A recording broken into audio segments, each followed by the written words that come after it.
வணக்கம் மக்களே, welcome back to GJ farming. இன்றைக்கான வீடியோவில் நம்ம காலையில் ஒரு 10 மணிக்கிட்ட சோளத்தை ஊற வச்சுருந்தோம். இப்போ மணி பார்த்தினா கிட்டத்தட்ட ஒரு 3 மணிக்கிட்ட ஆகிடுச்சு. இருக்கிற சோளத்தெல்லாம் ஃபுல்லாக பக்கெட்டில் வடிகட்டி போட வேண்டியது தான். மீதிக்கிற தண்ணி கீழே போட்ட வேண்டியது தான். ஆல்ரெடி இந்த இடம்லாம் ஓட்டி போட்டிருந்தோம் ரொம்ப நாளைக்கு முன்னாடியே. அதோட ஃபுல் வீடியோ பார்த்திங்கன்னா யூடியூப் சேனலுக்கு வேணால் செக் பண்ணி பாருங்கள். அடுத்து பார்த்திங்கன்னா இந்த இடத்த ஃபுல்லாக பரம்பு வச்சு ஃபுல்லாக நாமளே கையிலே எடுத்து ஓரளவுக்கு சமம் பண்ணி வச்சுருந்தோம். எதனால் அப்படி சமம் பண்ணோம் அப்படின்னா, முன்னெல்லாம் தண்ணி அதிகமாக இருந்துச்சு. அதனால் சும்மா பாறை மட்டும் ஃபுல்லாக கரை கட்டி விட்டு சோளத்தை அடிச்சு விட்டுரும். தண்ணி அது பாடி கேட்டுருந்துச்சு. இப்போ தண்ணிக்கு ரொம்ப தட்டுப்பாடெல்லாம் இருக்கிறதுனால ஓரளவுக்கு மண் சமம் பண்ணி விட்டோம்னா தண்ணி கொஞ்சம் கம்மியாக பிடிக்குங்கிற ஒரு நம்பிக்கை தான். அதனால் இருக்கிற மட்டத்தெல்லாம் ஓரளவுக்கு ஃபுல்லாக கம்மியாக ஃபுல்லாக மண் அடிச்சு விட்டோம். அடிச்சு விட்ட கையோட ஒரு சால் ஓட்டி விட்டு சோளம் வச்சிடலாம் அப்படின்னு சொல்லிட்டு பிளானு. இருக்கிற பரம்பை பார்த்திங்கன்னா தூக்கி அந்த பக்கம் போட்டு வேலையை ஆரம்பிக்க வேண்டியது தான்.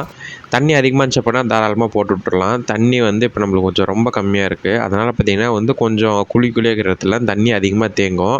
அந்த காரணத்தினால ஓரளவுக்கு மண்ணை ஃபுல்லாக நாமளே தட்டி விட்டுருந்தோம்.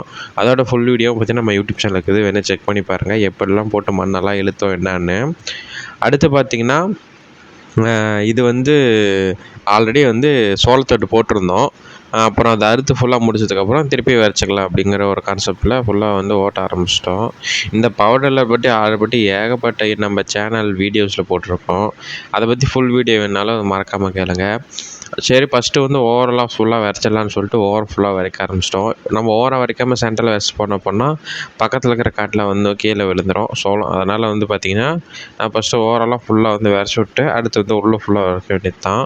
சோளம் தண்ணியில் ஊற வச்சுருவோம் பார்த்திங்கன்னா ஒரே இடத்துல உழுவுற மாதிரி இருக்குது. சோளம் தண்ணியில் போடாமல் இருந்தால் நல்லா பரப்பாக போய் விழுவோம். அதனால் உங்களுக்கு விவசாயம் செய்ய பிடிக்கும் அப்படின்னா நம்ம சேனல் சப்ஸ்கிரைப் பண்ணி பெல் ஐக்கானில் வச்சுருக்கேன். நம்ம ஃபார்மிங் கண்டென்ட் டெய்லி அப்டேட் பண்ணியிருக்கோம். அதுக்கோசரம் தான். அடுத்து பார்த்திங்கன்னா சோளத்தை விதைச்சாச்சு. அடுத்து நம்ம தம்பிகிட்ட கொடுத்தாச்சு. அவர் சருப்புன்னு ஃபுல்லாக ஓட்ட ஆரம்பிச்சிட்டாப்புல. சோளம் சும்மா லைட்டாக உள்ளே போனால் போதும், ரொம்ப உள்ளே போச்சு அப்படின்னா முளைச்சி வர லேட் ஆயிரும். அப்படினால பார்த்திங்கன்னா சும்மா லேசாக மட்டும் ஓட்டி சொல்லிட்டாச்சு. இந்த குட்டை ஃபுல்லாக விதைச்சி முடிச்சதுக்கப்புறம் நல்லா ஓரளவுக்கு ஒரு முழங்கால் லைட்டுக்கு வந்ததுக்கப்புறம் அடுத்து இது விதைக்க வேண்டியது தான். நம்ம எவ்வளோ பரம்பு தட்டினாலும் அப்பயும் இதெல்லாம் பாருங்கள் தண்ணி எவ்வளோ தேங்கி நிற்குதுன்னு. அடுத்த ஒரு வீடியோவில் பார்க்கலாம்.